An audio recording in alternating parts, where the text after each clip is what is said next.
Hey everybody, we are live as promised. Just gonna wait about a minute for Rob, the wedding lawyer, to join us. So, hang on. There we go. Wanted to tell you guys we're gonna be talking wedding law today, wedding law for wedding vendors. How you can still get married. We're answering a bunch of questions. It's really exciting stuff. Okay, hang on. I'm gonna get. Oh, here we go. Okay, we're getting Rob on. Oh, other way. There we go. Hey, it works. Rob, how are you doing? How do I look? You're looking good. Per you. All right. Yeah. All right.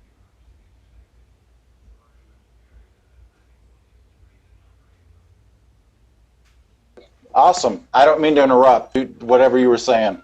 Well, I'm just saying that what we have done is created. We've gotten a lot of questions from you guys about, hey, my wedding's getting canceled. I'm not getting a refund, and questions from wedding vendors being like, hey, all of my weddings are getting canceled, and they all want refunds, but maybe the money in the budget is already spent.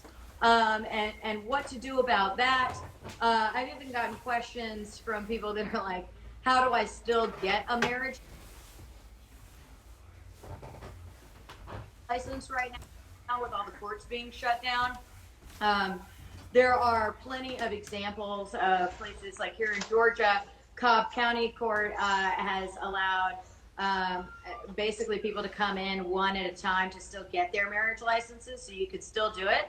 And I've noticed an ongoing trend of Facebook and Instagram live actual wedding ceremonies, which I think is something that's so cool that really is going to be a sign of the times if you had a Corona wedding, which a lot of people are just. It's the badge of honor for 2020. Absolutely. So what I'm going to do right now is I'm going to kick it over to Rob because he knows way more information about this stuff than I do.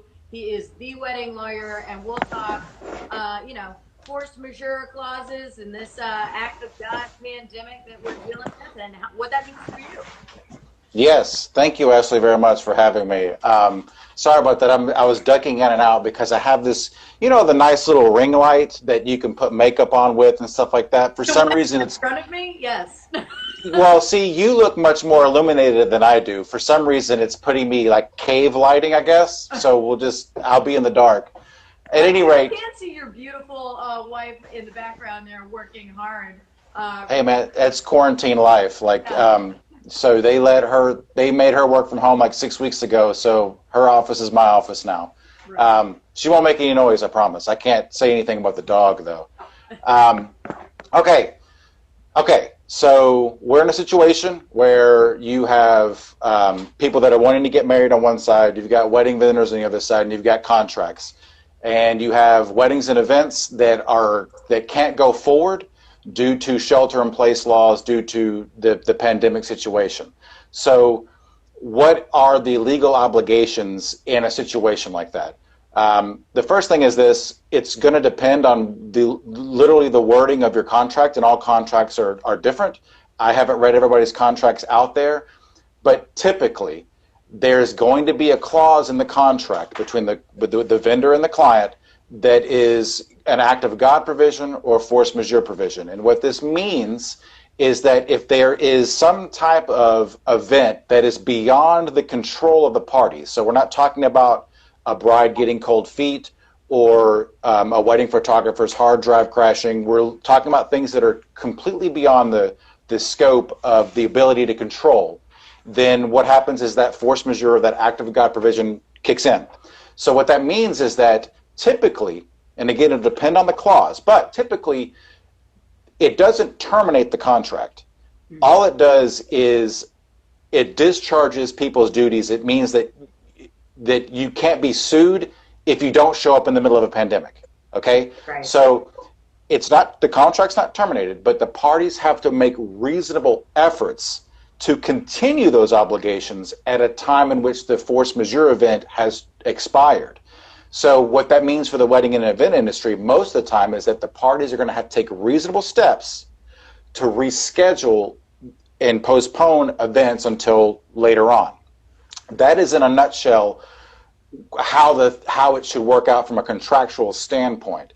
So the real issue then is, okay, well then what's reasonable? Like, well, should they be able to hold on to the money until we get, like, can I rebook something for 2022, 2021, these type of things? There's no bright line rule. There's nothing I can tell you. There's no statute that says, okay, pandemic, here's what we do. But everybody should be taking reasonable steps as best they can, because, man, like, it's unprecedented. I guess in a sense, when in this business, when you're dealing with a force majeure event, typically it's like a one-off thing, like a flood has come up and flooded the basement of a venue, which affects maybe one or two events. Right. We are talking about an unprecedented situation in which a force majeure event is happening to everybody, everywhere around the world, regardless.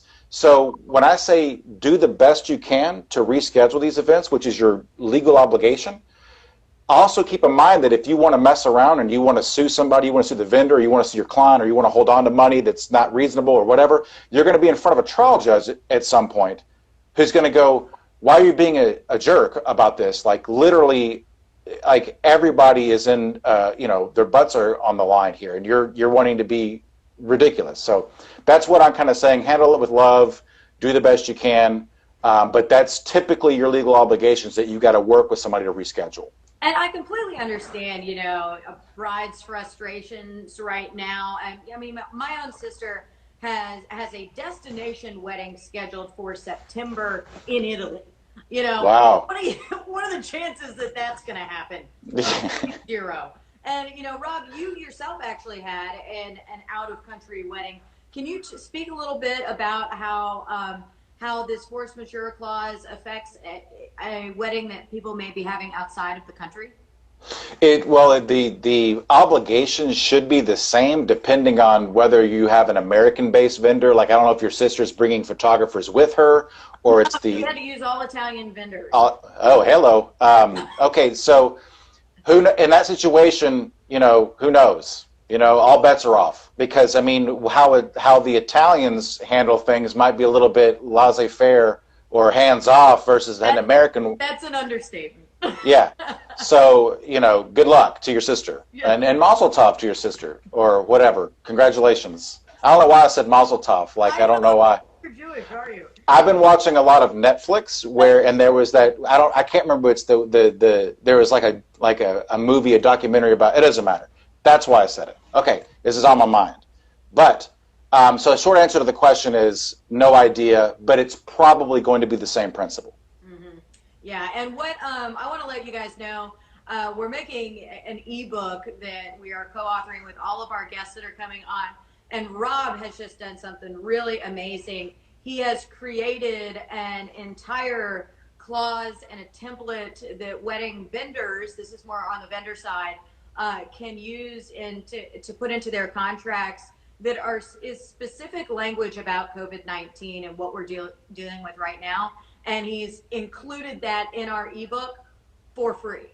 So you guys are getting a fantastic information. You're getting the expert information from the wedding lawyer at his expense. So I want to go ahead on the outset and thank you so much for doing that, Rob. You're welcome.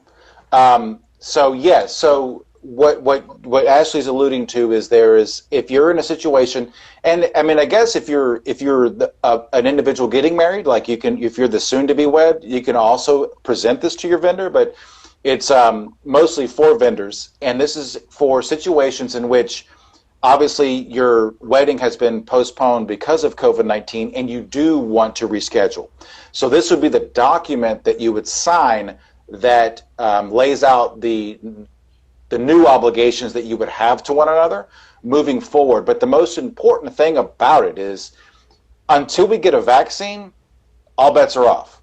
Okay, so they're already talking about how this winter could be worse. So we could be in a worse situation now, and they might shut everything back down. So we are not out of the woods. So the important thing about this is really with this amendment that is the free gift or whatever, the parting gift, is it identifies what a pandemic is with regards to the force majeure event. So there has to actually be a force majeure event triggered before all this comes into play. And there are some people that say pandemics aren't force majeure events, blah, blah, blah. This is saying, okay, we are both agreeing that a pandemic is a force majeure situation, but your pandemic might be different than my pandemic. And that's definitely playing out in our state right now because we have a governor that is opening everything up, nail salons. So what's going to happen is that tomorrow there are some people that are like, hey, man, I'm ready to go bowling. And there are other people going, I'm not going bowling, right? So what this amendment does, and even if you don't get the amendment, what to keep your eye out on if you're a vendor or you're a couple is to understand it's not enough to say pandemic. You have to have some type of objective definition of the word. So it might be helpful to say, okay, if there's a shelter in place that limits gatherings to 100 people or less, that triggers the force majeure event. But now, even going even further, you can have that. But also now it seems like in the, I guess the phase 2 is what they're calling it, where you might be able to have like a graduation ceremony or a wedding or whatever it is, but everybody's got to stand 6 feet apart. You got to have a mask, hazmat suit. If you or the client are saying that's not the type of wedding I want, then you need to make sure that that is also identified as a force majeure triggering event. Because the photographer might be like, I'll put a mask on, I don't care. That's not a force majeure event to me. But the client's going, man, I can't get married if everybody's got masks on. So it's important to, whatever document you use to memorialize the obligations going forward, that you kind of try to account for what's going to happen in the future. Yes, and one of the things that I've run into just personally with my family and dealing with my sister's wedding is a lot of people have a lot of guests. I mean, good family friends have said, "Hey, look, if this wedding is going forward in September in Italy, we're not gonna be there." And I think that's the reality that people are looking at right now because. Unfortunately, we've got, of course, we have plenty of friends and family members that we don't want to get sick and that, may be elderly and may have immunosuppressed issues and complications. So I think that brides and grooms are going to run into this sort of stuff a whole lot. And basically, as it's unfolding over the course of this year, and I do think it is going to be, over the course of a year, because as soon as Kemp lets us all go bowling, I can only imagine.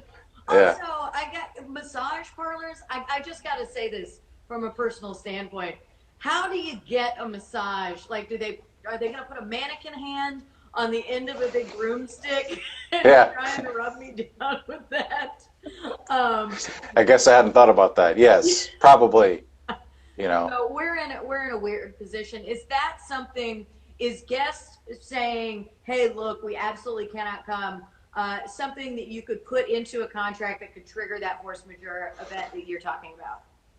Yes, theoretically, yes. So I guess from a 40,000-foot view, I mean, 2 adults, particularly in Georgia, can contract for anything they want to as long as it's not illegal. You know what I mean? So it's from the vendor standpoint, you don't want to have a document that's 600 pages long. So you want to have as much protection as you can to the point where it doesn't scare somebody off. However, the client can approach the vendor and go, hey, listen, I was watching Ashley and Rob talk about this, and I want to somehow in the contract address this. Then yes, you can. So it would be something along the lines of, the vendor and the client agree to have a guest list by 90 days prior to the event. Mm-hmm. And there will be attendance taken by the planner, or somebody will be accountable to, okay, who's coming or not coming, however many RSVPs or whatever. And the vendor and the client are agreeing that a force majeure event is triggered if X number of people are not coming because of the pandemic or whatever, or this is what will happen in that event. But you can lay these things out. The only danger in them is if you're a layperson trying to draft this and think about it, it might not be worth the paper that it's printed on.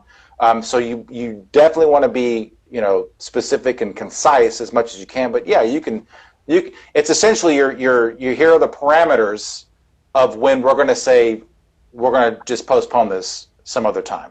So as I mentioned before, you can say if there's a shelter in place, if there's a limitations on gatherings, if we're still in phase 2 as the CDC has declared, blah, blah, blah. You can make these the parameters, and you can also make that guest list the parameter. So. Right. And we're getting a question about rescheduling and kind of the logistics with that. I completely understand that, if everybody who was going to have a spring wedding is now trying to reschedule to the fall or to the winter or, even to next year, that these dates are, there's no guarantee that the vendors are going to be available on alternate dates. One of the things that the law ladies have discussed and that we have suggested to some of our clients is, hey, consider rescheduling to a day you normally wouldn't think of during the week. Consider rescheduling to a Monday wedding. I mean, with everybody working from home right now, with the exception of our essential services and our amazing doctors and healthcare workers and stuff, you'd be surprised at how much cheaper your wedding actually gets having it on a Monday. And if you're going to be doing it kind of live like we're doing it right now, you can still have people tune in on a Monday afternoon. And I want to congratulate our Jasmine Barber, our law lady. Her brother just got married actually this weekend, and did it just like this, doing it live and having people Zoom in. So it was really interesting, and congratulations to the both of them. Congrats. Exciting. Yeah. So Rob, yeah, you do a podcast on this whole thing, right? Yes, I have a podcast called the Wedding Industry Law Podcast, and I've had several episodes dedicated to the kind of the questions that we've been going over, but in greater detail. So I encourage everybody to check that out. But to what you were talking about, even a Friday or a Sunday wedding is not so common, and these dates might be open. And that's what I was saying about taking reasonable steps to reschedule. That's something that you can do. So I'm 100% on board with that, because at the end of the day, like if you want to take a hard line, let's say that we'll do the vendor first. If the vendor, if you want to take a hard line stance of, I'm not rescheduling or I'm keeping all this money or whatever, then number one, you're taking the chance of getting trolled and getting drilled online. Okay. And number two, it's a matter of you're setting yourself up for liability down the road if the client wants to sue you. If you're the client and you're taking a hard line stance, if I want my money back immediately, or I'm not going to reschedule, I'm so glad this has happened because I wasn't going to get married anyway, then, if you're not willing to work with your vendor, the vendor might not be there in 3 weeks or a month as a going concern. There are vendors that are going under because of this. Right. So that's something. Nobody to sue to get your money back, period. Yes. Exactly. So, that's why, it's almost kind of like a Mexican standoff. Mm-hmm. Like everybody has something to lose in this situation by not, everybody's got to give a little bit. There has to be some type of compromise with that. And having a Monday wedding, a Sunday or Friday wedding, or whatever it is, might be the case. And I want to talk to you about, as attorneys, and I'm sure you guys are so sick of me talking about this, but I'm going to go after it again. We oftentimes mention this reasonableness standard. And, I think it's something that most attorneys don't even really understand, because most human beings aren't what would be considered a reasonable person in a court of law, and would live up to that standard. But that's the standard. That's the legal standard that's used in a lot of these contract disputes. Rob, can you talk a little bit about what you have seen in your experience as a judge would consider reasonable versus unreasonable, behavior, and how that has worked out for former clients of yours? Sure. So typically the first thing that a judge, and I say judge because 99.9% of the time, any type of lawsuit between a client and a wedding vendor for money is going to be either in small claims court or it's going to be a bench trial, meaning that only the judge is the one that's being the finder of fact that's going to, adjudicate the matter. Right. So it's not like you're not going to have a jury. Like Gabor, you're not getting a jury trial. Yeah. Okay. So the first thing that a judge is going to do is, to the best of her or his ability, is to stick to the four corners of the document. So to the extent that the judge can figure out what the two individuals meant to have happen, the judge is going to try to do that from the document. Now, stepping aside from that, what I've seen in the bench trials that I've had, even though the judge probably shouldn't do this, should do it on the evidence, they're just going to go on their life experience. So we've had cases in which, how many photos should you get in a particular wedding? And the judge goes, well, I got a file of 500 for mine, so that must be what it should be, or something like that. The judge usually goes to their own, history of what has happened to them in their life. Should be that you should have evidence that you present in the form of expert testimony for what's reasonable and what's industry standard. But again, that's probably not going to happen, because you're probably going to be, at least if you're in Georgia, you're going to be a magistrate court, and there's somebody throwing up in the back, you know what I'm saying? Like it's a wild, wild west. Yeah. But that's what I'm saying, urine and they threw out. Yeah. So the judge take this to the bank.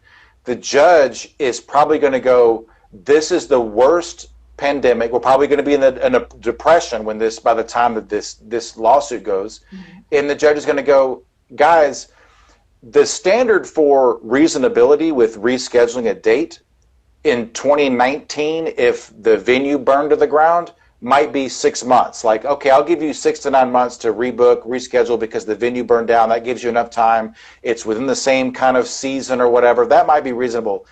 When every single person that's trying to get married in the entire country is having to reschedule, maybe the reasonability of how long it should take you to reschedule isn't 6 to 9 months. Maybe it's 16 months. That's what's going to be going on in the judge's mind based on their own personal preferences. So in terms of what's reasonable, the reasonability, if there's no document telling them what it is, and there's no evidence telling them what it is, which in this situation, there is no evidence. I mean, this has never happened before. The judge is going to go within his or her own discretion. Right, and this is something I try and explain to a lot of my clients when we're preparing a case, let's say for trial, even if we're having a jury trial, because oftentimes clients want a mathematical prediction on how the judge is going to respond, and I always have to say, look, we are at the mercy of a human being and what side of the bed they woke up on that morning, whether or not they got into a fight with their spouse the night before, or if a dog bit them on the way to the courthouse. Anything can happen. Yeah. And a lot of it is based on this individual's perspective. I mean, they're human beings, they're wearing a robe, but they're human beings behind it. I do see we have a question from Rustic White at the Law Ladies. Are you offering this service? I assume you mean contract review. Of course, we absolutely offer this service. You can go and schedule on our website at any time. You can also schedule that with Rob, because he is, as far as wedding law is concerned, the expert, the creme de la creme. That's why we're bringing him to you. I never recommend people to be their own attorney. We have, a saying, if you are, if you are acting as your own attorney, you have a fool for a client, and that has just consistently been true. We didn't go through all of this schooling and stress, and I'm pretty sure, I don't know about you, Rob, but I've taken years off of my life just from anxiety and learn all this stuff just for you not to use it. I mean, come on. Get the best advice you can, because once you've screwed something up on your end by trying to go cheap on it, there ain't nothing I can do for you in court later. I'm not a magician. Rob isn't a magician. We can't go back in time. I often wish we can. Certainly with my criminal cases, I wish we can, but it's just not the reality of it. Yeah. And I guess, again, in furtherance of what you're saying, I mean, I've been in court and seen you've got all of your, you've been this where you've got all your briefs and you've made the perfect argument on a motion or whatever it is, and the judge is like, even though the law is like bright line, Yeah. you get ruled against, and what are you going to do? Appeal? No, it'll take years or whatever. And then on the flip side of that, I've been in situations where it's like the judge is like, yeah, I'm going to fine for you because of this thing over here. It's like, that doesn't even make any sense. So that's like, so in terms of like, when I hear the client is like, well, I've got a slam dunk thing against this wedding vendor. It's like, there are no slam dunks because, like you said, the judge might have got bit by her dog on the way to the court that morning. Right. The only thing you can do is to try and put yourself in the best position and to try and have all of the cards in your hand that you possibly can. It'll even come down to, hey, this judge has seen Rob Schenk in court a heck of a lot more than they've seen, Joe Smith. And this judge likes Rob better, so Rob's argument, even if it's wrong, might win. Yeah. That kind of home cooking happens all the time. So that's another thing you want to consider if you are going into litigation. You need to find an attorney, and this applies across the entire country. You need to find an attorney who is familiar with whatever judge you are sitting in front of because of that human element that is so unpredictable. And you need to find out if that attorney has been in front of this judge a whole bunch, and maybe this judge hates that attorney. Yeah. Because it could swing the other way, Yeah. But I got a question about how did you get into wedding law, and what is the scope of the work that you do? Is it limited to contracts with vendors? Is that's to me? Mm-hmm. Yeah. Yes. So maybe about 10 years ago, I dated a wedding photographer and reviewed her contract. Keep that down. You're still in the background. She's got the headphones on. So to be for the record, this is not who I'm married to now. Yeah. So at any rate, so that kind of got my foot in the door with wedding photography contracts, the legality of it, and then from there, I started meeting other wedding professionals and was able to kind of learn the parlance, kind of see how the industries work, because they're all kind of different. What a videographer is worried about is different than what a florist is worried about. And so over the years, you learn all these things. So not just the law component, but, why a florist might be staying up all night, that kind of thing, and protecting that individual in their contract. So that's how I got into it, just slowly, building up a reputation from it. And then the other question, so I typically handle any type of, if it's on paper, I can do it. So contracts, cease and desist letters, nasty grams, these type of things I can do. I can do litigation. I've done litigation, but 99% of the time, it will not be worth it for you to litigate. And that's actually what I was going to, unless there's another question, I was going to segue into this because you reminded me of it, is that as best that you possibly can, your contract should be drafted in a way that disincentivizes somebody from suing you. So even though we've been talking about the judge gets bit on the way to the court or whatever, and there's that who knows component to litigation, that's where the contract's important, because I don't know if you can hear that clicking sound. It's driving me crazy. Okay, so bagels. Sorry. Okay, so I don't know. It was in my ear. Anyway. Okay, so the contract should be designed in such a way is that it's in the negotiation and in the we hate each other right now, we're contemplating suing each other. It gives you the leverage that you need. So when they go to their attorney, they being either the client or the vendor, whoever's on the other side, that attorney's going to look at it and go, if we win, you're toast. And they get that brush of reality. That's what the contract is for. Not necessarily a sword in trial. It's really a shield to keep either one of you from having to sue each other for whatever the reason is. It's designed to, in most instances, for the vendor at least, to help you retain as much money as possible without having to use that sword in court, in other words, to give you the leverage that you need. I think that sword and shield analogy is fantastic. That's a very good way to explain this concept to clients. You've actually got another question about the shield. Do you recommend getting wedding insurance? So I'm going to assume that it's from somebody that is going to be getting married. So wedding insurance from the couple standpoint and not to discriminate against people that like are big love and there's 3 or 4 of them. So when I say couple, I just mean the people that are getting married. All right, a tying situation, right? Yeah, exactly. Okay. So the people getting married, the insurance that we call wedding insurance for them, as we are hearing it, is typically either general liability insurance or, in this instance, cancellation policy insurance. So if the couple gets deployed to military service, or if grandma dies, or if there's a force majeure, if there's a pandemic, that's the insurance, what we call wedding insurance. That's when that will kick in. The other insurance that you can get is liability insurance. We won't get into that. That's if you drop something on somebody's foot and it breaks their leg or whatever. As of right now, I think that most providers of wedding insurance with the cancellation policy, I think they're they're running away. Mm-hmm. At some point that'll come back, because if you can make money on it, they're going to sell the policy.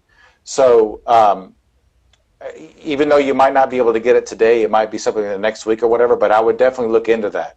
And as a matter of recommendation that I make to my clients that are vendors, what I try to say is you want to have the force majeure clause.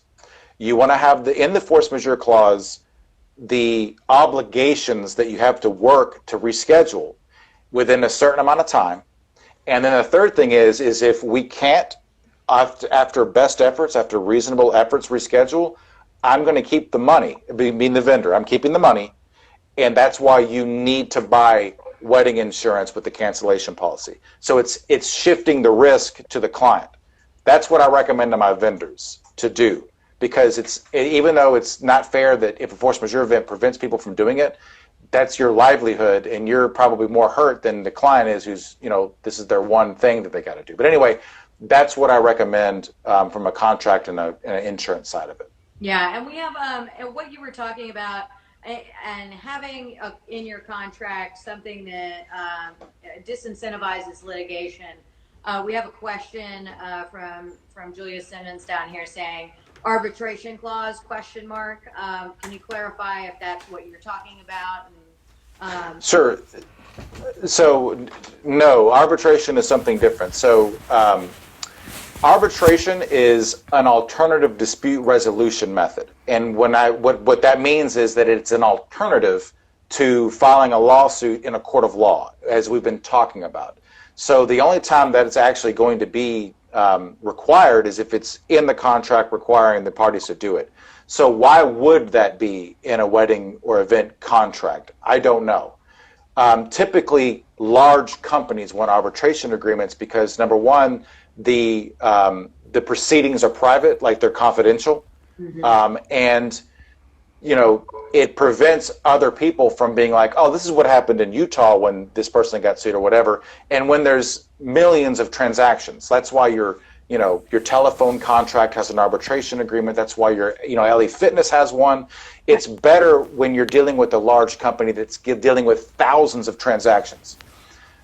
So typically they think that it's a good idea, they being the large companies, because again, like it's private, typically it's going to be less expensive for them, these type of things. But for the typical wedding or event professional, I typically don't advise it, because it can be substantially more expensive, because you're having to pay an arbitrator $300 or $400 an hour to review a motion or to do the hearing.